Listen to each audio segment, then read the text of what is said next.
নমস্কার, টুম্পা মাইক্রো কিচেনে স্বাগত। আজকে আমি ভাবলাম যে সবাই তো অনেক কিছু করে খায়, অত তো আমার কিছু নেই, কিন্তু সাধারণভাবেও আমরা করতে পারি। কিন্তু যদি গেস্ট আসে, আমরা যদি ওই সবজি দিয়ে তরকারি, আলুর তরকারি, রুটি পরোটা দিই, তো সেটা তো দেওয়া যায় না। সবাই বলবে বাবা দেখো কী খেতে দিয়েছে।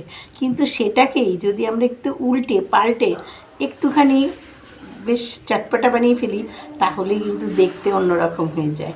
কিছুই না, ঘরের ওই সবজি দিয়েই আমরা এমনভাবে প্রেজেন্ট করব গেস্টের সামনে যে গেস্ট বলতে বাধ্য হবে যে না, ওদের বাড়ি গেলাম, একটা দারুণ জিনিস খাওয়ালো।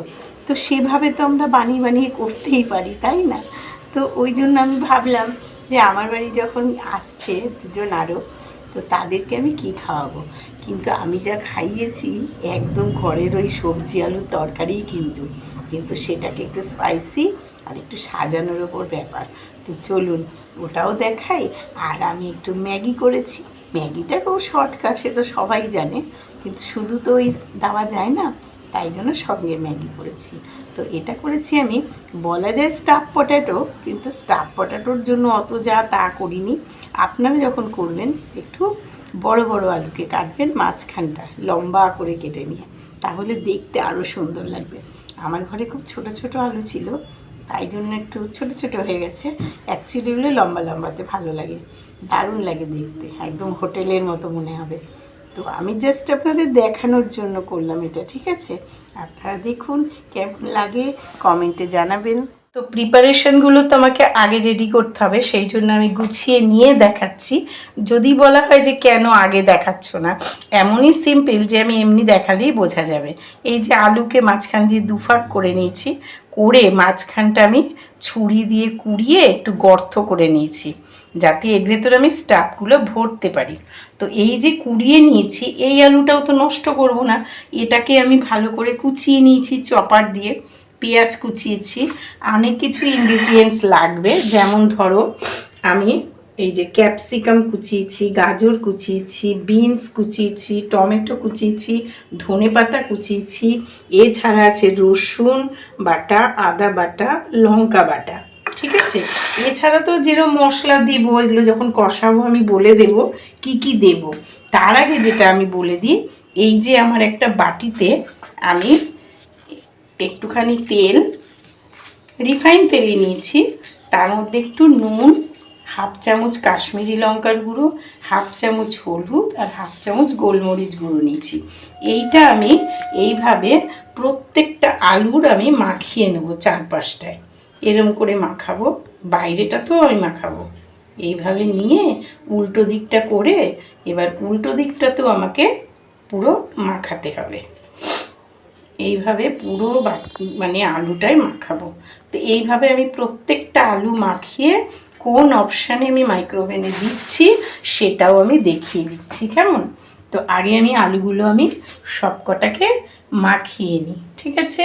তারপরে আমি দেখিয়ে দেবো। একটাতে ভালো করে আমি তেল মাখিয়ে নিয়েছি। আর এই যে কাচের বোলটা, এই বোলের মধ্যে আমি 2 চামচ তেল নিয়েছি, ঠিক আছে? এই 2 চামচ তেলকে আমি আগে পাওয়ার লেভেলে 2 মিনিট গরম করে নেব। গরম করে আমি সব সবজিগুলো দেব। তো সেই জন্য আগে আমাকে পাওয়ার লেভেলে গরম করতে হবে।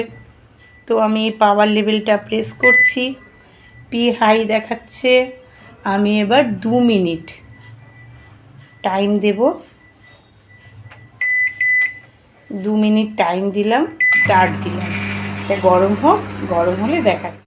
তো তেলটা তো গরম হয়ে গেছে 2 মিনিট।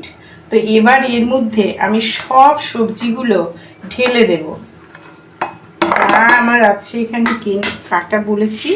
এই সব রসুন, আদা, পেঁয়াজ, লঙ্কা থেকে এই সমস্তটা আমি একসাথে ঢেলে দিচ্ছি। ঢেলে দিয়ে আগে আমি 10 মিনিট এটাকে নরম হতে দেব, ঠিক আছে? দেখা, আমি কিন্তু ধনে পাতাটা দিলাম না, শুধু ধনে পাতাটা পরে লাগবে, সেই জন্য বাকিগুলো সমস্ত দিয়ে আগে আমি ভালো করে মিশিয়ে নিলাম, ঠিক আছে? এবার এই মিশানোটাকে আমি মাইক্রোওভেনে পাওয়ার লেভেলে আমি এটাকে বসিয়ে দেবো। দেখো কীভাবে বসাই। তো এটাকে আমি আবার মাইক্রোওভেনের ভেতরে সবজিটাকে দিয়ে দিলাম। দিয়ে একদম মিডিলে বসিয়ে দিলাম, দিয়ে আবার সেই পাওয়ার লেভেলে যেতে হবে। পাওয়ার লেভেল দিয়ে দিলাম পি হাই, 10 মিনিট টাইম দিয়ে দেব। এই যে 10 মিনিট দিয়ে স্টার্ট। এবার এই 10 মিনিট ভাজাটা হোক, মাঝখানে 5 মিনিট হবে যখন, আমি কিন্তু তখন একবার দরজা খুলে একবার সবজিটাকে আমি নেড়ে দেব। দেখো এটা আমার 10 মিনিটে সব সবজি ভেজে একদম একটুখানি কমে গেছে, একদম ওপর অবধি ছিল, সেটা কমে একদম অল্প হয়ে গেছে। এবার আমি এর মধ্যে একটু দেব নুন, হলুদ, জিরের গুঁড়ো, ধনের গুঁড়ো, কাশ্মীরি লঙ্কার গুঁড়ো, আর হচ্ছে একটুখানি মিষ্টি। এই সব দিয়ে আমি আরও 5 মিনিট এটাকে কষিয়ে নেব। তো মশলাগুলো দিয়ে নিই। এটার মধ্যে আমি জিরের গুঁড়ো, ধনের গুঁড়ো, হলুদ গুঁড়ো, কাশ্মীরি লঙ্কার গুঁড়ো, একটু নুন, মিষ্টি দিয়ে নিলাম।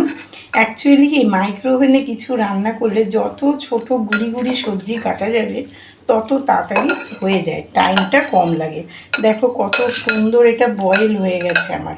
তবুও মশলা যেহেতু দিয়েছি, তাই এবার একটু আরেকবার কষিয়ে নিতে হবে এটাকে। তাই আমি এটাকে আরেকবার এখন কষাবো। মশলা তো দেওয়াই হয়ে গেছে।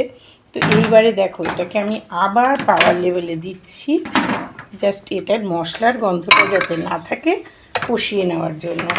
তাহলে আমি আবার চলে যাচ্ছি। যা করছি সবই কিন্তু পাওয়ার লেভেল, খুব ইজি ইউজ। এই পাওয়ার লেভেল দিলাম, টাইম দেব 4 মিনিট টাইম দিলাম, আর স্টার্ট দিলাম। ব্যাস মশলাটা আমার কষে যাবে। ঠিক আছে, তাহলে মশলাটা কষে যাক আগে।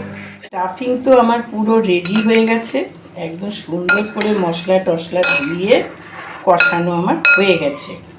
এবারে যেটা করতে হবে সেটা হচ্ছে আমার এই যে আমি তেলটা মাখিয়ে রেখেছিলাম মশলা দিয়ে, এবার আমাকে এইটা বসাতে হবে। এটাকে আমাকে একটু ফ্রাইও হবে আবার বয়েলও হবে, সেই কারণে আমি এটাকে পাওয়ার লেভেলে দিয়ে দিচ্ছি। পাওয়ার লেভেলে এটা সেদ্ধ হবে। কীভাবে হবে সেটাও খুব ইজি।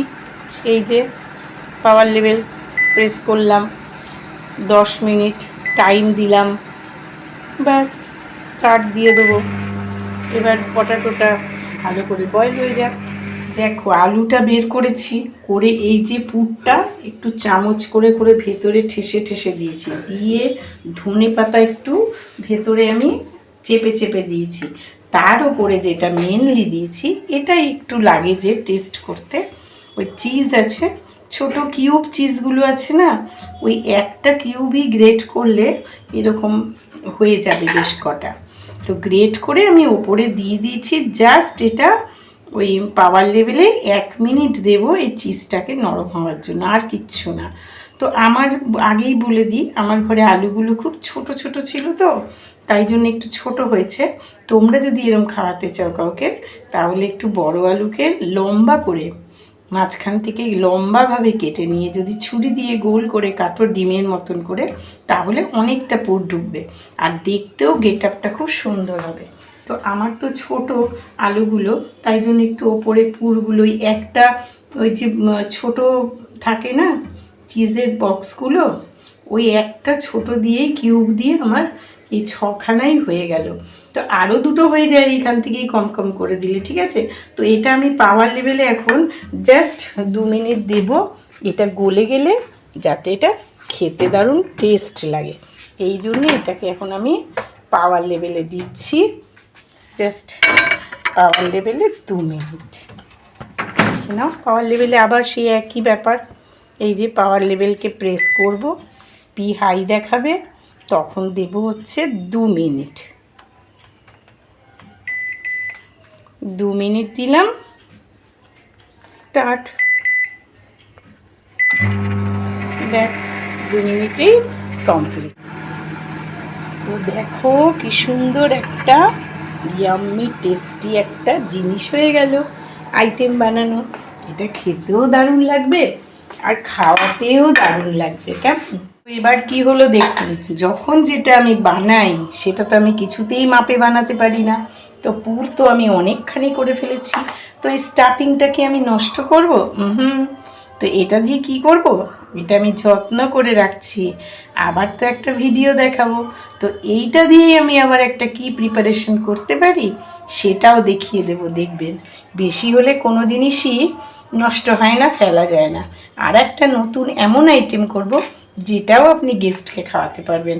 তাহলে এটা আমি রেখে দিই স্টকে। গরম জল তো বসিয়ে দিয়েছি, গরম জলটা একটু হলো, এবার ম্যাগিটা দিয়ে দিলাম। ম্যাগিটা একদম নরম করব না, আগেই নামিয়ে রাখছি, কারণ দেখো আমার এই সব সবজিগুলো কিন্তু কাটা রয়েছে। এই সবজিগুলো দিয়ে একসঙ্গে ভেজে আবার ম্যাগিটা করতে গেলে তো নরম হয়ে যাবে। দেখো কত সবজি কেটেছি, সব মিক্স করে করব, তাই জন্যে সবজিগুলোও ভাজবো। এবার দেখা যাক, ম্যাগিটা নামিয়ে ভাজি তাহলে। কড়াইতে তো আমি এবার তেলটা দিয়েছি, তেলটা গরম হচ্ছে, এই গরম হবে। আমি এবার সবজিগুলো ঢেলে দিলাম, সব সবজি দিয়ে দিলাম। এগুলো নাড়তে নাড়তে যা, আবার দেখো কারেন্টও চলে গেল, কি মুশকিল। এই দেখি ভাজাটা হোক তো আগে, তারপরে। আবার দেখো চপারের কাঁটাটাও ভেতরে আমি দিয়ে ফেলেছি, ওটাকে নিয়ে ঠিক আছে, এবার একটু ভাজা হোক ভালো করে। ভাজার পর নামিয়ে সব করে নেব ম্যাগিটাকে রান্না। তো ভাজাটা তো হচ্ছে, যাক ভালো হয়েছে। এবার কারেন্ট চলে এলো, ভাজাটা না হলে কি চোখে দেখা যায়, ঘর অন্ধকার আমার। ভাজাটা এবার হয়ে যাবে।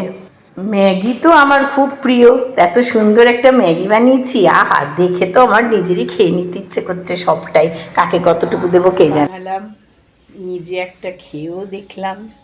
সত্যি কিন্তু এত টেস্টি হয়েছে না, কিন্তু করেছি খুব কম, আর একটু করতে হবে। এরপর তো মনে করেছি কেউ আসলে আমি এটাই খাওয়াবো। ভীষণ আমার ভালো লাগলো। আপনাদের কেমন লাগলো? সবার আগে তো আপনাদের বক্তব্য। আপনারা যদি বলেন ভালো লেগেছে, তাহলেই আমি খুশি হয়ে যাব। তো আপনারা অবশ্যই আমাকে কিন্তু কমেন্ট করবেন, কেমন? আর নিজেরাও খুব সহজ বানিয়ে খেয়ে দেখবেন। এর মধ্যে শুধু একটাই এক্সট্রা বাইরে লেগেছে, যেটা আমাদের সবসময় সবার ঘরে থাকে না। সেটা হচ্ছে ওই চিজের একটা কিউব কিনেছি, সেটার দাম আমার কত, 18 টাকা। ওইটুকু দিয়েই আমার সমস্তটা হয়েছে। তো দেখুন, আর একটু কিন্তু কমেন্ট লাইক করবেন, ফেসবুকটাও একটু সবাই ফলো করবেন যারা ইউটিউব দেখছেন। আর যারা ফেসবুক দেখছেন তারা ইউটিউবটা একটু ফলো করবেন, টুম্পা মাইক্রো কিচেনকে, ঠিক আছে? আপনারা যদি সাথে থাকেন তাহলে আমারও খুব ভালো লাগে। নমস্কার।